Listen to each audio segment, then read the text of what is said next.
కనుక పరమ పవిత్రలోకి గౌరవ మాన్య ముఖ్యమంత్రులు శ్రీ నారా చంద్రబాబు నాయుడు గారు సకుటుంబంగా ఆలయంలోకి శ్రీవారి అహలంజన్మ సుప్రభాతాచ మేనిష, ప్రతి ఉదయము ప్రభాతము కావచ్చు, కానీ భగవంతుణ్ణి ఎవరు దర్శిస్తారో వారికి అది సుప్రభాతం అవుతుంది. చేసి ఆ శ్రీయపతిని కమనీయ రూపాన్ని దర్శించాలి అని విచ్చేస్తూ ఉన్నారు. యానికానిచ పాపాని కోటి ఉండవలసిన అవసరం లేదు, అవి కూడా పుణ్యకరమైనటువంటివే. కానీ అంతటి పుణ్యఫలాన్ని శరణాగతితో ప్రపత్తితో భక్తితో ఉంటూ ఆలయంలోకి ప్రవేశించి దర్శిస్తే పరాత్పరుడు శ్రీనివాసుడు అనుగ్రహిస్తాడు. గౌరవ ముఖ్యమంత్రి వర్యులు ధ్వజస్తంభం దగ్గరికి వచ్చారు. ధ్వజో జీవస్సముచ్యతే. అలాగే ఆలయంలో దేనిపైన గరుడుణ్ణి ఉంచి అన్ని ఉత్సవాలకు ప్రధానంగా బ్రహ్మోత్సవాదులకు సకల దేవతలను సిద్ధులను సాధ్యులను దానికి వామభాగం నుంచి అంటే ఆలయంలోకి ప్రవేశించేప్పుడు ఎడమవైపు నుంచి వెళ్ళి భగవద్ దర్శనం అనంతరం ఆ ధ్వజస్తంభానికి మరో పక్క నుంచి వెడితే అప్పుడు ఆ ధ్వజానికి ప్రదక్షిణం చేసినటువంటి పుణ్యం వస్తుంది. అంటే జీవస్థానాన్ని ఆశ్రయించినటువంటి లభ్యం. సకుటుంబంతో గౌరవ ముఖ్యమంత్రులు ఆంధ్రప్రదేశ్ శ్రీ నారా చంద్రబాబు నాయుడు గారు ప్రవేశించి వెండి వాకిల్ని కూడా దాటి వెళ్ళారు. భగవంతుణ్ణి దర్శించడం అనేటువంటిది మహాభాగ్యం. నారా లోకేష్ గారు ధర్మపత్ని సమేతంగా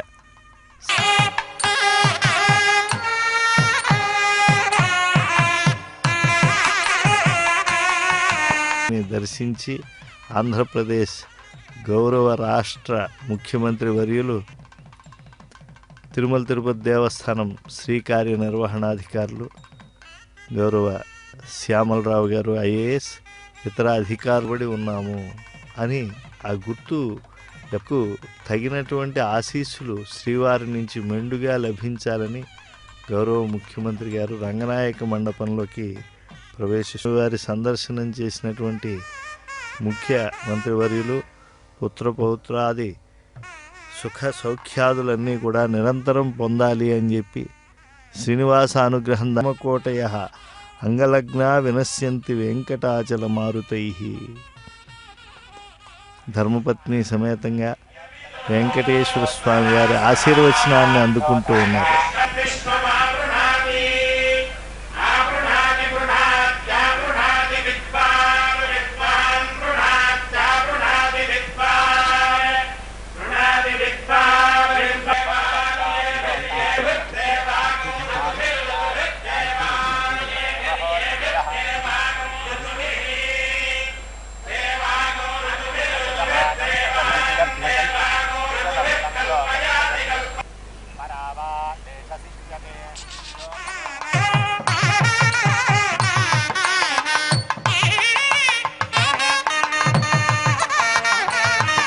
సాక్షాన్ నారాయణ స్వయం మోక్షప్రదాయక. ఇంతవరకు కూడా అవి అంటే స్త్రీశక్తిగా భూశక్తిగా నీలాశక్తిగా అనేటువంటి విజయాలు వారి ద్వారా లోకక్షేమం కూడా చేకూరాలి అని చెప్పి మంచి ఆశీర్వచనం అందించి శేషవస్త్రాన్ని అలాగే తీర్థప్రసాదాలను గౌరవ ముఖ్యమంత్రి వర్యులైనటువంటి నారా చంద్రబాబు నాయుడు గారికి నారా లోకేష్ గారికి వారి పౌత్రుడైనటువంటి చిరంజీవికి ఇవ్వటం జరుగుతూ ఉన్నది. ఈ రంగనాయక మండపంలో లభిస్తుంది. పైగా 4 వేదాన్ని కూడా అనుగ్రహించేటువంటి వేదరాశి శబ్దశక్తి సభ్యులు ముఖ్యంగా శ్రీ కార్యనిర్వహణాధికారి శ్యామలరావు గారు అదనపు శ్రీ కార్యనిర్వహణాధికారి వీక్షిస్తుంది.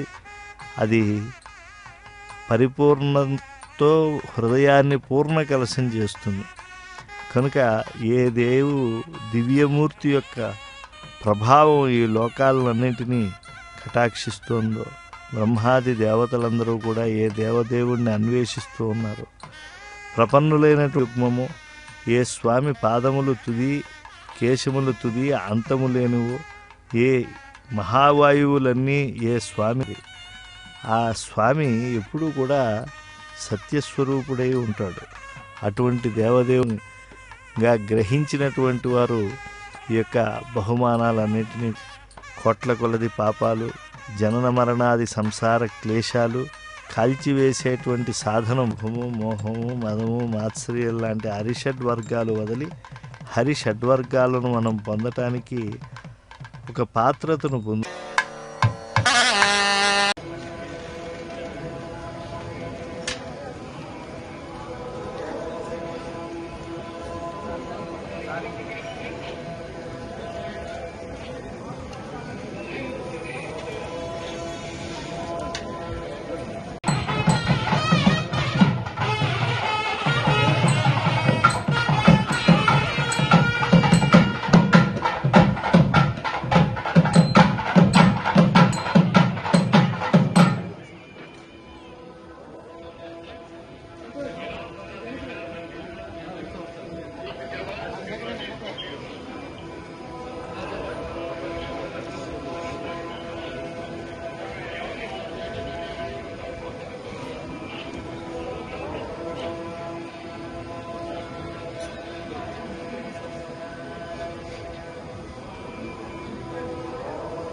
అట్లా